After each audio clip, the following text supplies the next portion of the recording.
How did you get into this? Like, what was your, were you a little girl saying, hey, I'm going to get into aesthetics? So my background, like I've done a few things that have kind of gotten me to this point. I come from a family of entrepreneurs. So my dad, my grandpa, they all ran their own businesses.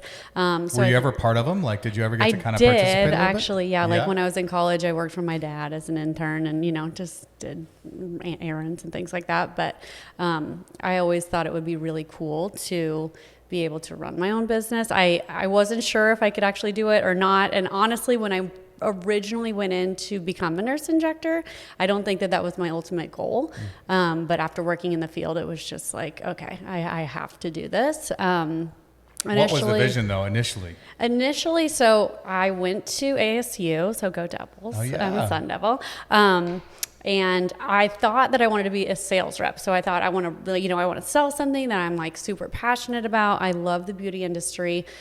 So I got my marketing degree. I love like creativity, art, marketing, branding. But I wanted to sell something that I was super interested in. So I got my aesthetics license so that I could be an esthetician, because I thought if I'm going to sell product, I need to learn about this product and become a master of that. And so I got my aesthetics license first, and then I worked in the field as a rep. I ended up doing that for a little while. And the company that I was working for was a big injectable company here in the Valley that ended up having a buyout.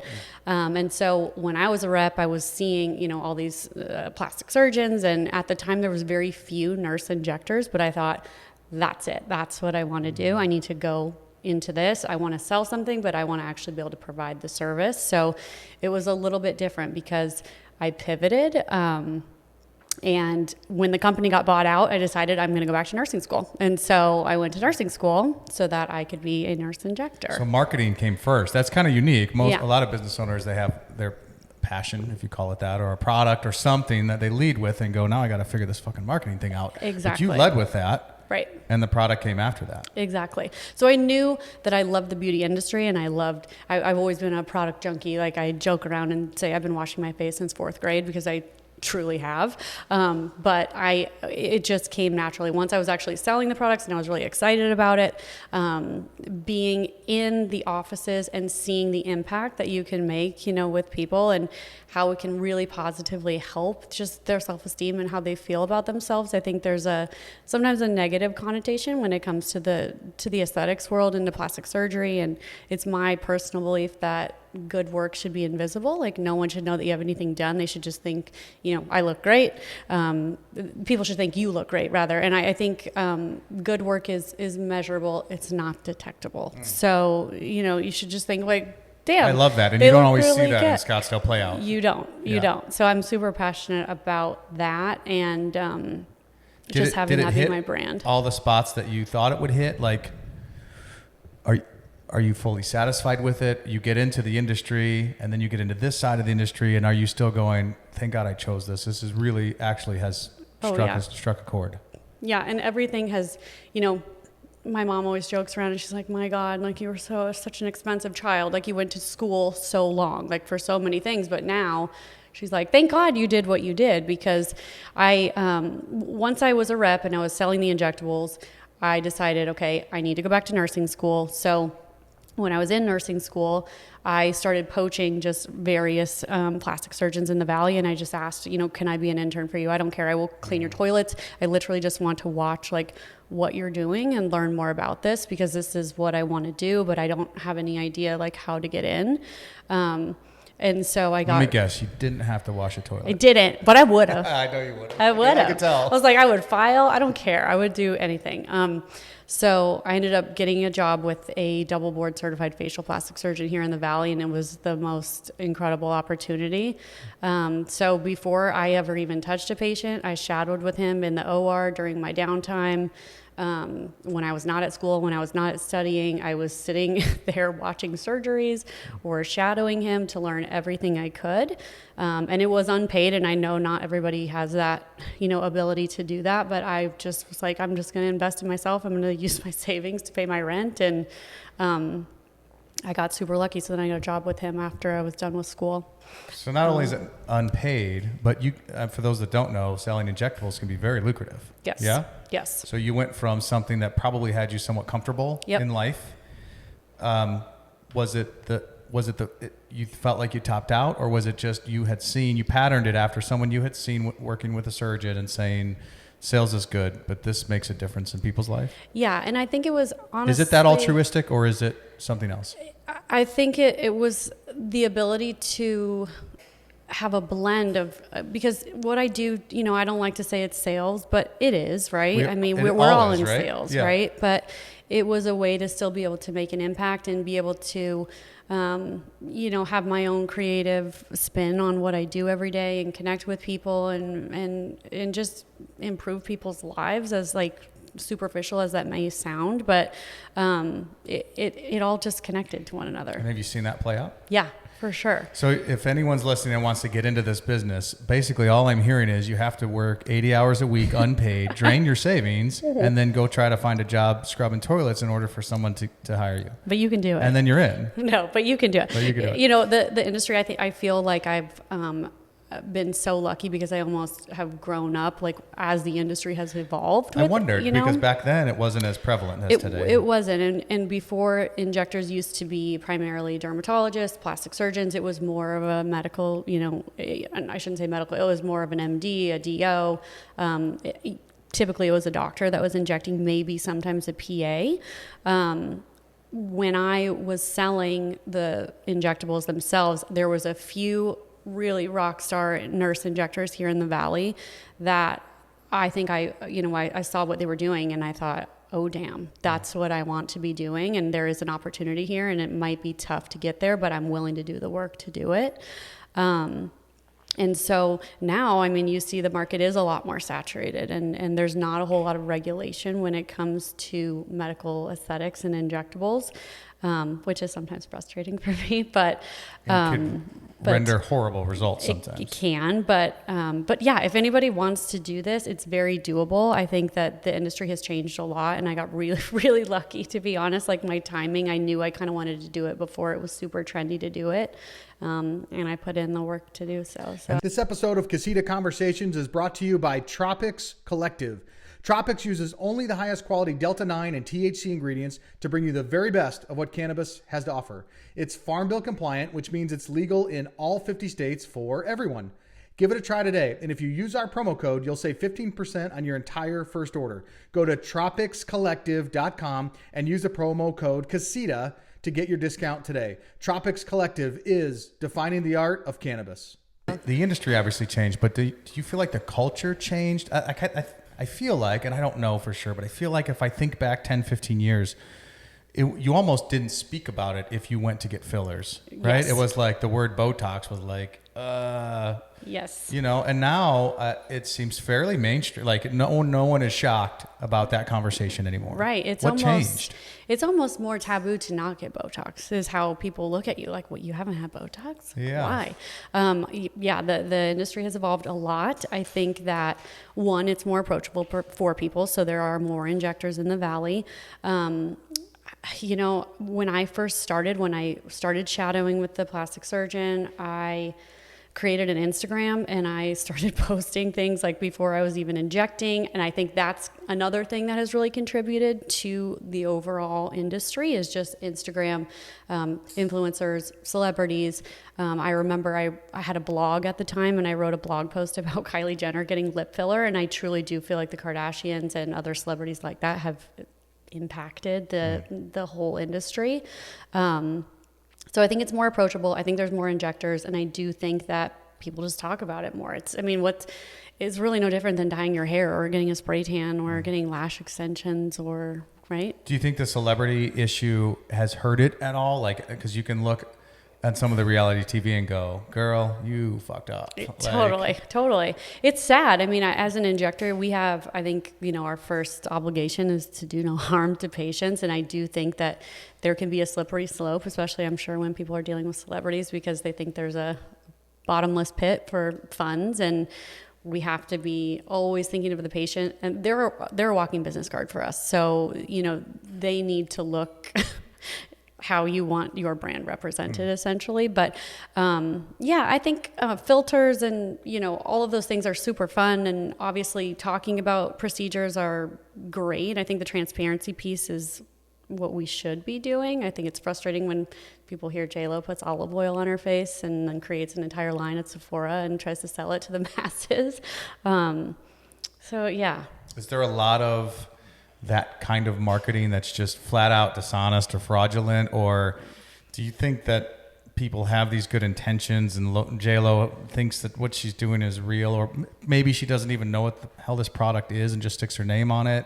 Right. Like, is that very prevalent in that industry? When you walk into Sephora, what percentage of those products are just downright marketing? So I would say, there's a difference when it comes to products that are able to be carried in physician offices that have more, active ingredients, so stronger profiles of ingredients.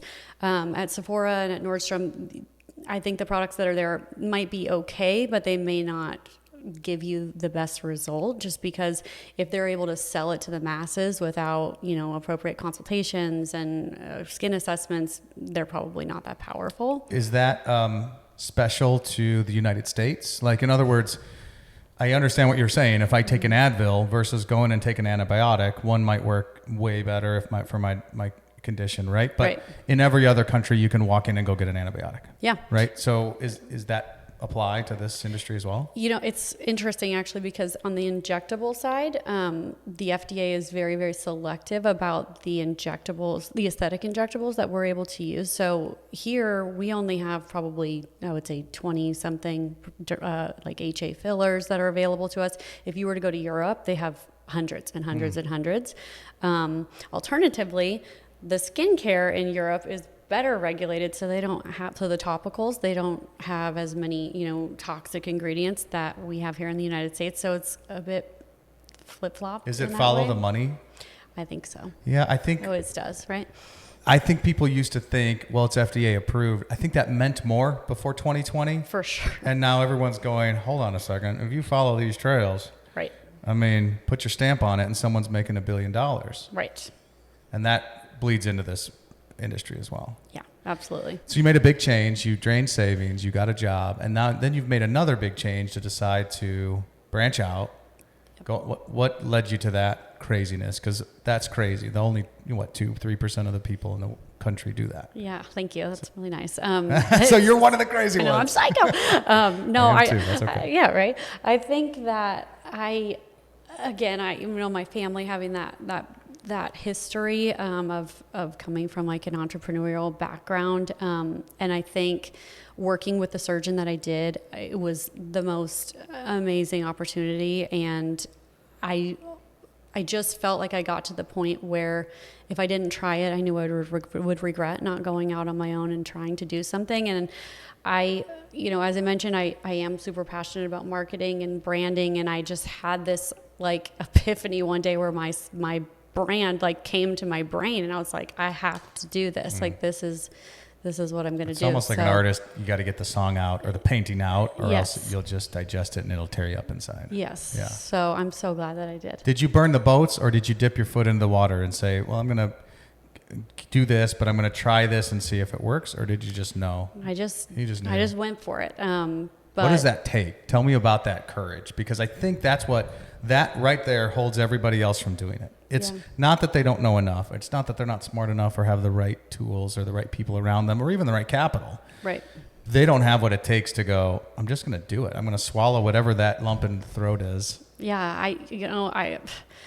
Like I said, I had this idea that came to me, and I was just so excited about it. And so I had, thought about opening my business potentially, maybe in my head it had came to me like maybe a year or so before that. I was toying around with it in my head, but I didn't have that solid, like, okay, I've got to do this.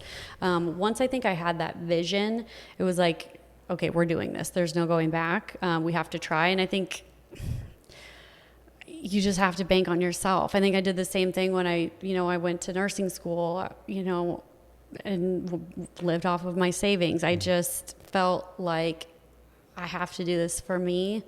I know that's not something that everybody wants to do, and we don't always have like the safety net to be able to do that. But I just thought if it doesn't work out, I'll just get a new job. I'll live with my mom. I'll figure it out. I'll scrub her toilets. Yeah.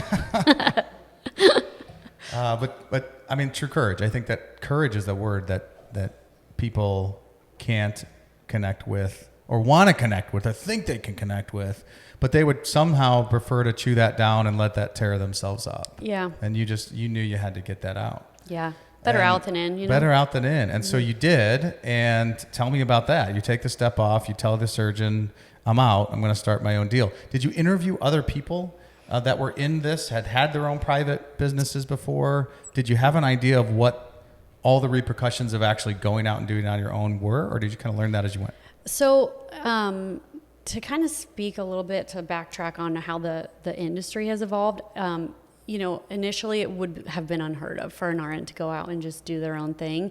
The industry really has changed to where surgeons and MDs are focusing more on surgery and things that make them the most money. So it really does make sense to have nurses doing the injecting. So I did have, a few people that I admire as colleagues that I saw kind of going out and thinking about it or going out and actually doing it. And I just thought, why not? Let's do it. I love how you say that. You don't blink, you didn't blink, and you didn't take a breath. Why not? Was it as hard or as easy as you thought it was going to be? Was it harder or easier? It's been like both. I am so glad that I did it. I think that I will never regret taking that, bet on myself. It has truly been just so rewarding to be able to create a thing that's for me that I know is mine. And so there's, I have a lot of pride in that. Yeah. And you support a team now. So you have families that count on you. But before we get there. But harder or easier,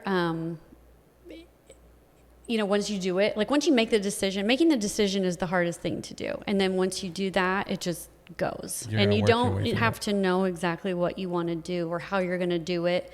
You just have to do it. You have to obviously be responsible and have some things in line, but, I didn't have it all figured out. I'm still figuring it out. We're still scaling and growing, and managing people has been the hardest part of my job by far. It's a whole nother ball. That is something I did not anticipate being so, challenging, but it's been good because I've grown, and I think it's made me probably a better business owner too. But when I went into it, I think I had the expectations that people would work the same way Everybody that I do. Everybody wants to have your best interest at heart, and that's not always the case. Yeah. And just be willing to grind and do it and work hard and work at it. Because I always worked at every job I've ever had as though it was my own business. I think that sets you apart too, initially, for sure, in this whole endeavor. And maybe if you would have known some of the roadblocks that you didn't know, it may have given you pause. So almost just jumping off and going, I have the courage. And once you make that decision, I'm willing to work through whatever comes that way. Exactly. And this may be an easy question for you to answer. It's not easy for a lot of folks that want to get into it, which is in any industry, which is, how do I get my first person in the door? Yeah. So before I made the jump to do so, I wanted to make sure that I believed and knew that I had at least half of the following that I thought that I did. So, when I was at the plastic surgeon's office, I was booked and busy. And I really did build that clientele. I mean, there were patients, of course, that he helped to feed me, but for the most part, when I first started, my books were empty. So I hustled. I started that Instagram 2 years before, even starting. So I kind of tried to create this following and awareness that I was doing this.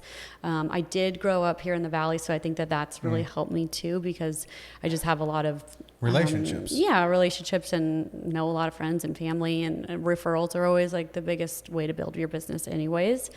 When I had my Instagram first started too, it was kind of, again, really great timing when the algorithms were really popping off, and I was getting you were one of the only following. I was one of the only people, in Arizona as a nurse doing that, one of the few. Mm-hmm. So in essence, you were building this business under the umbrella, right? But it's really a relationship business, it sounds like. Definitely. I think with anything, I hope people come to me because they love the outcomes and the services that we provide. But when I built my business of Skin Charm, my whole goal was to emulate Southern hospitality and making people feel at home and hosting and making people feel like they were very comfortable, because I know that there is some discomfort with these types of procedures, not just physically, but just the nerves that go along with it.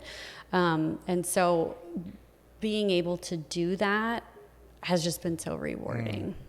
And it's physically uncomfortable. I went in, my wife, I'll tell this story because she'll laugh when she hears it. We went in together. She said, that's fine. It's easy to do. I'm like, okay, fine. So I'm old now. So I have these, wrinkly things. And we all do. She says, let's put it right between here, like in between your eyes. And okay, no problem. Does it hurt? No, it doesn't hurt. Are you sure? Yep. Okay. Lay back. And I don't know if you've ever watched, there's an old sitcom called Friends, which yes. I grew up on. And so, like I said, I'm old. I have seen okay. it. Well, there's one point where Joey gets one eyebrow plucked and cries for the next day. And that's exactly what happened. She put that thing in, and this is not a joke, just tears.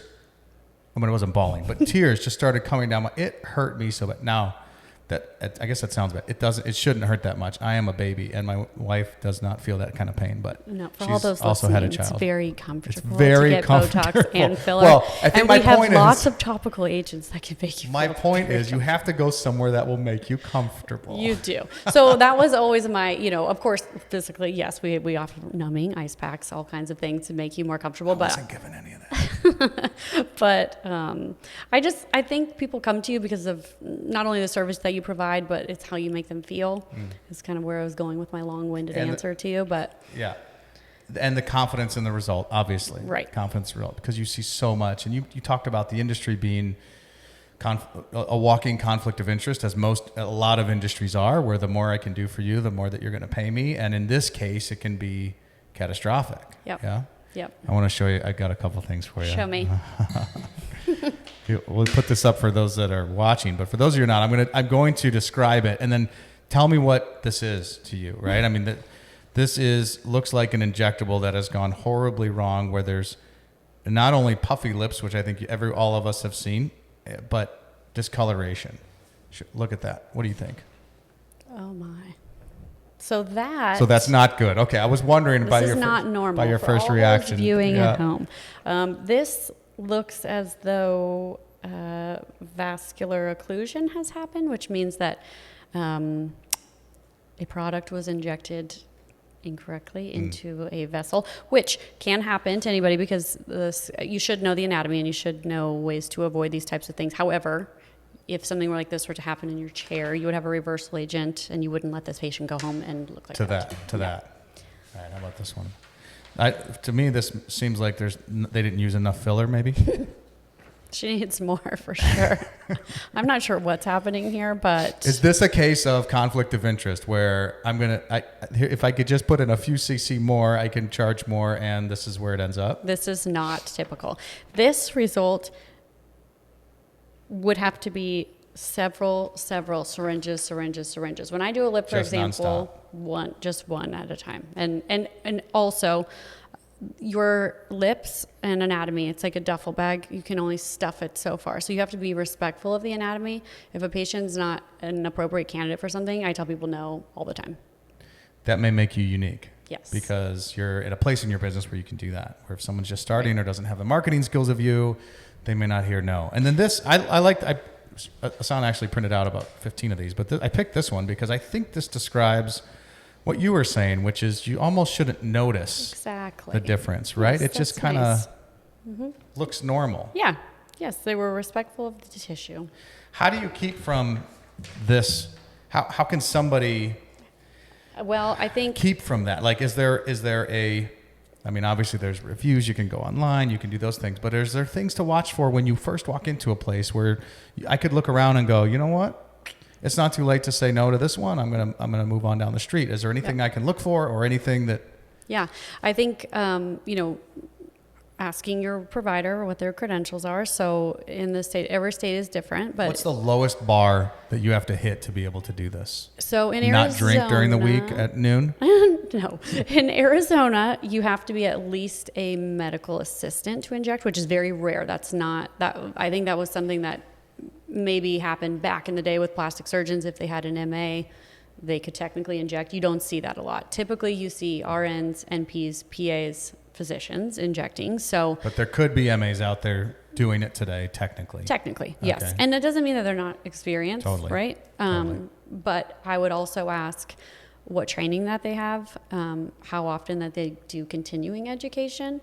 Is there mandated In continuing Arizona, education? there is no Really? education, but any injector, in my opinion, that is safe to go to, you should be doing continuing education always. So they should be able to tell you, at least remember when the last time they did it was. Oh, yes. Most injectors are doing it multiple times a year. You should also ask for photos of patients that they've treated. So before and afters are huge. You can go online and look at reviews. So Google, Yelp, all of those things. I think asking friends, and ask the friends that you like how they look. So if you have a friend that looks really overdone, you might not want to go to that injector. Yeah. Find out who it is so then you can steer clear. Right. Yeah. But for the most part, I think those things are really important. Continuing education, the credentials, before and afters. There are, with Instagram and marketing, you can use things to Stock edit, photos and you can use whatever you want to market yourself. So is Arizona truly the Wild West when it comes to this stuff versus other states? It is. It's not as wild as Colorado. Texas is pretty wild, but you just want to be careful with anything, right? But it's a medical procedure. So also just asking, like, to reference the photo that you showed me, do you have reversal agents on site? If there were an issue, who would I go to? We have a plastic surgeon that still oversees everything that we do. And so God forbid, if I ever had an issue, we would go to that office. That's on call that you can just... Those seem like good questions, even if you don't understand the answers. So if I walk in and say, do you have a reversal agent on hand in case something happens? Even if someone spouts off the answer, which would probably be over my head, it would allow them to go, oh, this person actually has done some due diligence and kind of knows what they're looking for. And maybe, if the standard of care wasn't up to par, they would put it there for you, potentially. Right. So now you've grown this team and you're still growing, but you mentioned employees being the hardest thing. Is it harder for you to hire somebody or fire somebody? I think I've learned now that you should hire very slow and fire fast. I learned that, I think, the hard way. I tend to, like I said, assume people are going to have the same work ethic that I do. But it's horrible when you have to fire someone. It's literally the worst. But at the same time, if you don't do it fast enough, it can erode your entire culture. So a staph infection can become very dangerous to your team. So I like that, a staph infection. Yeah, that's good. And if you can almost think of it, and I've tried to think of this in my own life, that you're not doing any good for them. Because if you're miserable with them and your other staff is miserable with them, they can't be happy there. They can't think that there's a future there for them. They're just maybe biding time, and maybe you're letting them loose to go do something else. Yeah, that they're better aligned to do, and that would be a better fit, and everybody would be happier. Yeah. So, but with the business things, I love what I do, and I love the creative things, but I fortunately now have a team that can kind of help me with more of the managing of the people, because that is not my favorite piece. But if you're first getting into this, you might have to do that for a little while. So it's just something to consider. Is there a way to prep for that? Or are you just like, we're going to throw a resume on Indeed and I'm going to try to remember the times I interviewed and interview the smartest way I know how? Is that the kind of the process? I think if you can get recommendations from people, that's great. I think interviewing, trusting your gut. I think a lot of times, it got you here, right? That's what got you to make the step in the first place. Somebody might look really good on paper and not necessarily perform the same way. And then I've also taken a chance on an employee that was not qualified, but I thought, you know what? She's bought in. She's got what it takes. She has positive energy. She's excited to be here. She would be a positive contribution to this. That's worth my effort to mentor, because that's an employee that I want on my team long term. And might be loyal beyond what anyone else would be, because Correct. You took them to a new level. Right. Yeah. And I know somebody took a chance on me, so it's my way to pay it forward. Do you ever feel any personal responsibility to the employees now? Do you get to know their families? Do you try to keep a distance? Like what kind of that's a whole different set of burdens and stresses, right? It is. It is a big responsibility because you are essentially helping people provide food on their table for their family. And that's not a responsibility that I take lightly. It's something that weighs on you, and you do take it really, really responsible. You just have to take it very seriously. I hate this question because we don't have the magic 8 ball, but what is the next step? What are you thinking like tomorrow and then 6 months from now? I think, if I can scale and have multiple locations, that would be awesome. But I do think that a big mistake that people do sometimes is grow too fast. And so I want to make sure everything in our business is a very well-oiled machine, and it can be kind of copy pasted into other locations before we do that, before we bite off more than we can chew. Continuity of care and making sure that our brand is well represented and the same in every location is really important to me too. So it's not just about growing as fast as possible. It's about doing so with quality. Have you found a mini me yet? I have found in order to scale to a level, you almost need a little mini me that can operate, right? You do. I think I might have one right now that I talked about. Don't say their name. We don't want to give them a big head. We want to pump her up anymore, him or her. I think, building a team that everybody can bring their own unique gifts and contribute in their own way and be, have the same goal, and we inject the same way as far as being safe and conservative and natural looking outcomes. But there's 1,000 ways you can skin a cat. So as long as we're all doing it safely, I'm okay with that. Continuity of care is really big, but I need like a whole bunch more mini me's. So if you know any looking, just let me know. Mini use. What, as you grow this, I think more and more you're going to come into obstacles, right? The obstacles get bigger, right? The first obstacles that we encountered when you started your business seem big, but then you look back and go, that wasn't that big of a deal. Right. Now they get bigger and bigger and bigger. When you hit that wall, or you hit a day, because your team doesn't take it home with them typically, right? What do?